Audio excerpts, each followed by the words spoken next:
बिस्मिल्लाहिर्रहमानिर्रहीम अस्सलाम वालेकुम। वेखते पे हो तुसी अपना पाक पतन पंजाब टीवी। मैं थोड़ा मेज़बान मोहम्मद हसन रज़ा। जिमें कि दोस्त जानते ने असी डेली कोशिश करने आए भाइयों वास्ते नवे तो नवे अच्छे तो अच्छे और मुख्तलिफ नीली दे जानवरों दी वीडियो लैके हाज़र होई दे। अज ना फिर सजना वास्ते एक वलैती मझ खास दरिया दी नीली बार दी मझ सतलुज बार दी जनाब वीडियो लैके हाज़र हुए हैं।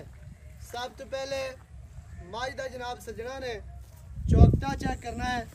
मझ नूं अल्लाह दे फजलो करम दे नाल हज़ारां मझां दे विचों मझ नूं जिहड़ा चौकटा अल्लाह पाक ने लाया है वो बड़ा बेहतरीन है, बहुत ही खूबसूरत मझ नूं जनाब चौकटा। मझ नूं दरम्यान वाली हड्डी एक नाल निक्कियां निक्कियां मिकरा है ने बच्चे जे है ने, लेकिन सिंगल हड्डी गिनी जानी है माशाअल्लाह जी।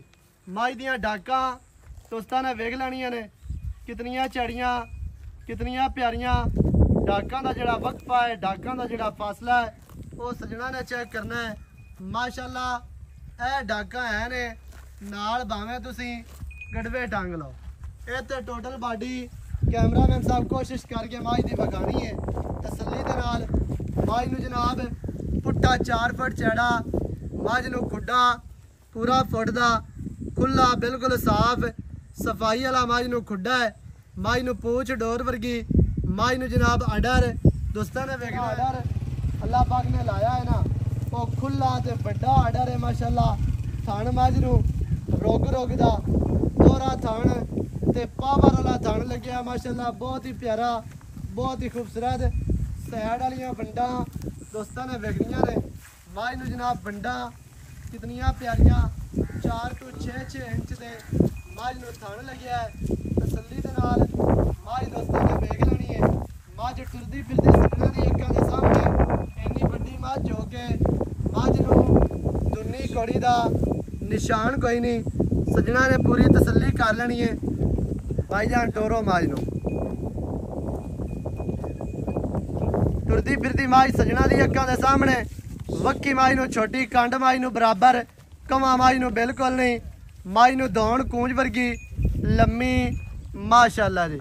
अक्कां दे विच सावें जवाब सिर मझ नूं खुंडा गोल कड़े गोल सिंगी मझ नूं छोटी जे बूती कितनी प्यारी और खूबसूरत पतली जे मझ नूं बूती है। हर चीज़ की भरावां नूं तसल्ली करवाई जाती है। मझ छेड़ वाली है, मझ बाहर दी है, मझ दरिया दी चरण वाली टुरन फिरन वाली। जिते 4 बुचड़ियां मझ नूं नज़र आंदियां ने मझ चरण हो जाती है। भाईजान मझ नूं थोड़ा जिहा लम्मा टोर है तो मझ दी जड़ी है ना दोस्तों ने जनाब बॉडी चेक करनी है। मझ नूं बॉडी स्ट्रक्चर बहुत प्यारी बहुत ही खूबसूरत मझ नूं स्ट्रक्चर है। मझ नूं कद चंगा है, लंबाई मझ दे कोल पूरी है। मझ चौड़ी कितनी है अग्गू दी निस्बत मझ पिछों चौड़ी बहुत चौड़ी मझ है। मझ नूं दौण मझ नूं जनाब डाका मझ नूं थान मझ नूं अडर हर चीज़ की भरावां नूं ते तसल्ली करवाई जाती है। टुरदी फिरदी दा अडर दोस्तां ने वेखना है। मझ नूं माशाअल्लाह कल्ला कल्ला थण लग्या है अपनी अपनी जगह ते अपनी अपनी डायरैक्शन ते वापस हटा। मझ माशाअल्लाह तुहानूं टुरदी फिरदी विखांदे पे हैं। इस वजह तो विखा रहे हैं कोई दोस्त ये ना आखे कि मझ बन के विखाई है टुरदी फिरदी नहीं विखाई है। मझ दियां लत्तां वेखनियां न सीधियां तीर मोटियां मजबूत लत्तां माशाअल्लाह। पट मझ नूं पलवाना वर्गे दुन्नी कौड़ी तो मझ पाक साफ है, बहुत ही आउट क्लास मझ जैनमैन खास नीली दी दरिया दी मझ है बाहर दी मझ है। मझ नूं माशाअल्लाह अडर बहुत वड्डा बहुत खुला बहुत ही खूबसूरत जी। बाकी दी गलबात जिहड़ी है वो जनाब आपां करने हैं मालकां दे नाल सांझी। सारी डिटेल सारी गलबात तुहानूं मालकां दी ज़ुबानी लैके देने हैं। सजना ने वीडियो शुरू तो एंड तक वेखनी है ताकि तुहानूं हर चीज़ का पता चले, सारियां गल्लां तुहाडी समझ च आ जाए। गलबात जिहड़ी है वो जनाब तुहानूं आपां मालकां दी ज़ुबानी लैके देने हैं।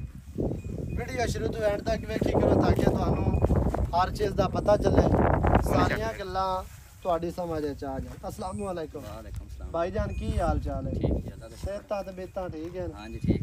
अपना प्यारा जी नाम दसना है जी। मोहम्मद मोइन हैगा जी नाम। माशाल्लाह भाई मोहम्मद मोइन। हाँ भाई जान मझ दी है बखा दोस्तां हाँ जी। की वारा मझ ने सोना है जी। दूजा वारा सोना है जी। दूसरा वारा मझ सोनी है। हाँ जी। तकरीबन दिहाड़े लै जासी को 4-5 4-5 ले जासी। इन्ना तो लै हाँ जासी। जी ले जासी। बाकी दिहाड़ी घट वध हो सकती है। वो पहले वाली गर्मी ते हुण है कोई हाँ जी नहीं। हाँ जी। हुण मौसम तकरीबन नॉर्मल है, ठीक है। ते दिहाड़ी घट या वध हो सकती है, मालिक बेहतर जानदा है। ते 4 ਤੋਂ 5 दिन 5 लवे 7 लै जावे 4 लै जावे। भाईजान थना की गारंटी हो सी। गारंटी हो सी। इवें कोई दोस्त ले जाना चाहे अपनी ले जा सकता। हाँ जी।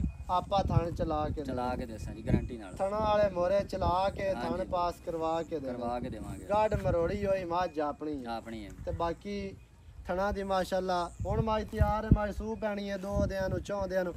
कोई बंदा आखदा है भी मझ पैंदी है सूह, हाँ जी। असी बयाना करवाने हैं मझ सूह पई चो के पास करके ला जी। ठीक हो इवें हो जासी। हो जासी। को 2 दिन आपा रोक लवांगे जी। सही है।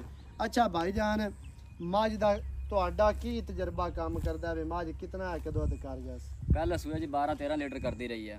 ਪਹਿਲਣ ਦਾ 12-13 ਦਾ ਹਾਂਜੀ। ਰਿਕਾਰਡ ਹੈ। ਹਾਂਜੀ। ਤੇ ਹੁਣ ਮੱਝ ਦੂਸਰਾ ਵਾਰਾ ਤਿਆਰ ਹੈ। ਹਾਂਜੀ। ਇਸ ਵਾਰੀ ਕੀ ਤਜਰਬਾ ਕੰਮ ਕਰਦਾ? 16-17 ਲੀਟਰ ਕਰ ਸੀ ਅੱਲਾ ਦੇ ਹੁਕਮ ਨਾਲ। ਕਿਤਨਾ ਤਾਂ ਕਰਨਾ ਹਾਂਜੀ ਚਾਹੀਦਾ। ਕਰ ਸੀ ਅੱਲਾ ਦੇ ਹੁਕਮ ਨਾਲ ਕਰ ਸੀ। ਚਲੋ 17 ਨੀਲੀ ਦੀ 18 ਮੱਝ ਆ ਗਈ ਹੈ, ਦੁੱਧ ਕਰ ਸੀ ਇੰਨਾ ਹੀ ਕਰ ਸੀ 16-17 ਹਾਂਜੀ। ਲੀਟਰ ਕਰ ਸੀ ਨੀਲੀ ਦੀ ਮੱਝ। ਕਿਉਂਕਿ ਬਰੀਕ ਮੱਝ ਹੈ, ਟਿਸ਼ੂ ਪੇਪਰ ਵਰਗੀ ਚਮੜੀ ਮੱਝ ਨੂੰ ਰੇਸ਼ਮ ਵਰਗੀ, ਹੱਡੀਆਂ ਮੱਝ ਨੂੰ ਬੜੀਆਂ ਤੇਜ਼ ਤੇ ਬਰੀਕ ਤੇ ਨੁਕਰਾਂ ਵਾਲੀਆਂ ਮਾਸ਼ਾਅੱਲਾ। ਮੱਝ 15-16 ਕਿਲੋ ਛੱਡਦੀ ਨਹੀਂ, ਬਾਕੀ ਬਰਾਵਾਂ ਦਾ ਨਸੀਬ ਹੋਣਾ। ਹਾਂਜੀ ਇਵੇਂ ਹੈ ਜੀ। ਬਿਲਕੁਲ ਜੀ। ਭਾਈਜਾਨ ਕੀ ਰੇਟ ਹੈ ਜਿਹੜਾ ਲੈ ਲਵਣਾ? ਯੈਸ ਤੇ ਨੋ ਵਾਲਾ ਤੇ ਪੱਕਾ ਰੇਟ ਕਰਨਾ। ਇਹਦਾ ਰੇਟ ਹੈਗਾ ਜੀ 6,15,000। 6 ਲੱਖ ਤੇ 15,000 ਰੁਪਇਆ। ਹਾਂਜੀ। 6-15 ਦੇ ਵਿੱਚ ਭਾਈਜਾਨ ਕੀ ਪਿਆਰ ਹੋਣਾ, ਕੀ ਚਾਹਤਾ ਹੋਣਾ? ਕਾਰ ਬਸ ਕਰ ਸੇ ਮਾੜੀ ਮਾੜੀ ਹੋ ਜਾ ਹੋ ਜਾਸੀ। ਹੋ ਜਾਣਾ ਸਹੀ ਹੈ। 6 ਲੱਖ ਤੇ 15,000 ਮੱਝ ਦੀ ਡਿਮਾਂਡ ਹੈ। ਜਿਹੜੇ ਵੀਰ ਭਰਾ ਸੱਜਣ ਨੂੰ ਚੰਗੀ ਲੱਗੇ ਮੌਕੇ ਤੇ ਆ ਕੇ ਮੱਝ ਆਪਣੀ ਪਾਸ ਕਰਕੇ ਮਾਲਕਾਂ ਨੂੰ ਦਿਓ ਪੈਸੇ, ਮੱਝ ਆਪਣੀ ਲੈ ਕੇ ਜਾਓ। ਨੰਬਰ ਸਕਰੀਨ ਤੇ ਚੱਲਦਾ 0308 910 2811। ਇਹਦੇ ਤੇ ਕਾਲ WhatsApp ਈਮੋ ਸਾਰੀਆਂ ਸਹੂਲਤਾਂ ਮੌਜੂਦ ਹਨ। ਵੀਡੀਓ ਚੰਗੀ ਲੱਗੇ ਵੀਡੀਓ ਨੂੰ ਕਰਨਾ ਹੈ ਲਾਈਕ ਤੇ ਸ਼ੇਅਰ, ਚੈਨਲ ਨੂੰ ਸਬਸਕ੍ਰਾਈਬ ਕਰਨਾ ਹੈ। ਨਵੀਂ ਅੱਛੀ ਔਰ ਬਿਹਤਰੀਨ ਵੀਡੀਓ ਦੇ ਨਾਲ ਹਾਜ਼ਰ ਹੋਵਾਂਗਾ। ਅੱਲਾ ਨਿਗਹਿਬਾਨ, ਪਾਕਿਸਤਾਨ ਜ਼ਿੰਦਾਬਾਦ।